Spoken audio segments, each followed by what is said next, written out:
Assalamualaikum warahmatullahi wabarakatuh. Waalaikumsalam warahmatullahi wabarakatuh. Jadi di sini saya akan mempresentasikan hasil wawancara saya untuk toko usaha yang sebagai tugas teknopreneur ini, yaitu usaha toko Livia, toko penjualan sembako dan kebutuhan sehari-hari.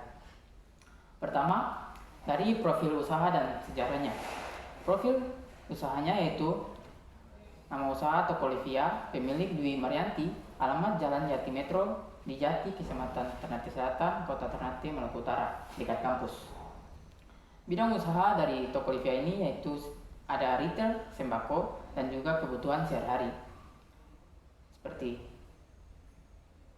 itulah pokoknya.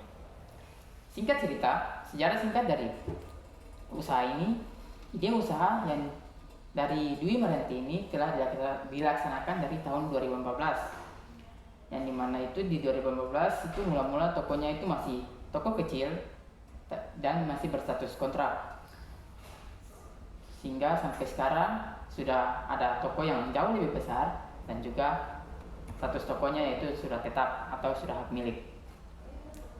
Nah, latar belakang dan juga motivasi yang membuat usaha ini dilakukan oleh Dwi Maryanti tadi, yaitu tumbuh dari kebiasaan masa kecilnya, yang dimana sejak kecil pemilik sudah terbiasa untuk membantu tantenya berjualan seperti ini, berjualan toko seperti itu. Jadi insting bisnis dan keahlian melayani pelanggan yang terasa dari kecil inilah yang menjadi dorongan utama untuk Dwi Maryanti tadi membuka usaha dan membesarkan toko Livia ini. Terus untuk operasional dan peralatannya, operasionalnya yaitu ada struktur SDM, sumber daya manusianya, yaitu ada 2 karyawan dan dia sendiri. 1 karyawan bertugas di area belakang untuk mengurus penataan gudang, dan juga 1 karyawan lainnya di bagian depan toko melayani pembeli dan merapikan rak-rak jualan.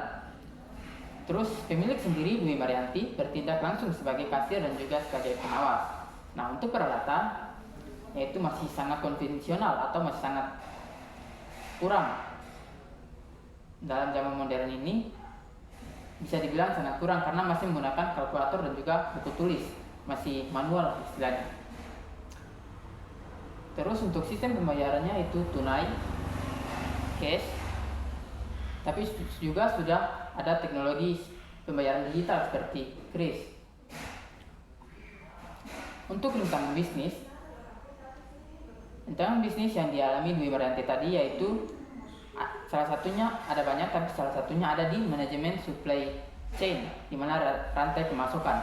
Sering terjadi keterlambatan masuknya stok barang. Hal ini memiliki dampak yaitu terjadi kelangkaan barang di rak toko yang membuat pelanggan yang datang kecewa dan juga membuat toko menjadi sepi karena dicap barangnya sering kosong. Nah, solusi di lapangan atau cara mengatasinya yaitu pemilik mengandalkan komunikasi yang baik, di mana meminta maaf kepada pelanggan, menawarkan produk merek substitusi atau merek pengganti lainnya yang tersedia, serta mencatat manual barang yang dicari oleh pelanggan tadi untuk segera dipesan ke supplier mereka. Nah, kesimpulan, toko Livia adalah bisnis dengan fondasi pelanggan yang kuat dan perputaran uang yang sehat, namun pertumbuhan usahanya tertahan oleh sistem operasional yang kuno atau masih manual tadi, belum dimodernisasi. Untuk titik lemahnya, yaitu seluruh pencatatan stok. Titik lemah yang hasil dari yang saya lihat yaitu seluruh pencatatan stok dan arus kas yang masih sangat manual, menggunakan buku tulis dan juga kalkulator. Nah, sehingga dapat ditarik akar masalahnya yaitu pemilik tidak memiliki peringatan dini saat stok menipis, yang berujung pada rintangan utama tadi, barang kosong saat pembeli datang untuk mencari barang tersebut. Mungkin itu saja presentasi singkat dari saya. Jika tidak ada pertanyaan, saya tutup. Wassalamualaikum warahmatullahi wabarakatuh.